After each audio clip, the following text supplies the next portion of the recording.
Hi welcome to my channel Padma Ravinder. ఈరోజు కార్తీక పౌర్ణమి కాబట్టి మీకు అందరికీ నా యొక్క కార్తీక పౌర్ణమి శుభాకాంక్షలు. ఈరోజు మనం కార్తీక దీపం గురించి కొంచెం తెలుసుకుందాము. కార్తీక మాసం అనేది చాలా పవిత్రమైనది. ఈ నెలలో దీపం వెలిగించడం ద్వారా మనకు ఇల్లంతా శుభం, శాంతి, ఆనందం వస్తాయని తెలుసు. దీపం అంటే కేవలం వెలుగు కాదు, అది భక్తి, ప్రేమ, ఆశ యొక్క ప్రతీక. దీపం వెలిగించినప్పుడు మనలోని అజ్ఞానాన్ని తొలగించి జ్ఞానాన్ని వెలిగిస్తుందని దేవుని ప్రార్థిద్దాం. కార్తీక మాసంలో ఉదయాన్నే లేచి స్నానం చేసి శివుని ముందు విష్ణువుకు పూజ చేయడం ఎంతో శ్రేయస్కరం.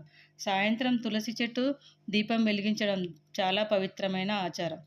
ఆ సమయంలో మనసులోని కోరికలను, మంచి ఆలోచనలు దేవుడి ముందు ఉంచి ప్రార్థించి మన కోరికలు నెరవేర్చాలని మన నమ్మకం. దీపం వెలిగించడం అంటే మన జీవితంలో వెలుగు నింపడం, చెడు ఆలోచనలు దూరం చేయడం. ప్రతిదినం ఒక ఆశ, ప్రతి కాంతి ఒక ఆశీర్వాదం. మనమందరము ఈ కార్తీక దీపం రోజు భక్తితో సంతోష దీపాలు వెలిగించి దేవునికి ప్రార్థిస్తాము. మన కోరికలు నెరవేర్చాలని, మన ఆశలు ఆయువు పెంచాలని ఆ దేవుని ప్రార్థిద్దాము.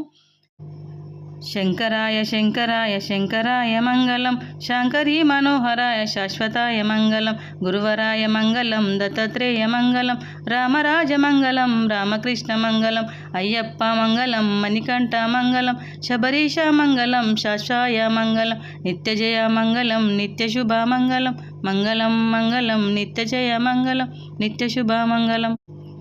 నా పూజా విధానం ఇలా జరిగింది, చాలా బాగా జరిగింది. ఈరోజు అందరికీ పసుబొట్టు ఇచ్చాను మరియు ఆశీర్వాదాలు తీసుకున్నాను. మీ ఆశయాలు కోరికలు నెరవేరాలని ఆ దేవుని ప్రార్థించాను. తులసి చెట్టుకు, ఉసిరి చెట్టుకు పెళ్లి చేస్తాము కాబట్టి చాలా బాగా జరిగింది. మనసు ప్రశాంతంగా అయింది, మైండ్ చాలా బాగా జరిగింది. కాబట్టి పూజా విధానంలో మా ఆయన కూడా నాకు చాలా హెల్ప్ చేశారు.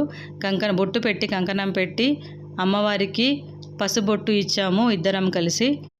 ఇలాంటి పూజా విధానాలు ఇంకా చాలా కావాలనుకుంటే సబ్స్క్రైబ్ చేయండి, లైక్ చేయండి, షేర్ చేయండి. Okay, bye. మరొకసారి అందరికీ కార్తీక పౌర్ణమి శుభాకాంక్షలు. Okay, bye.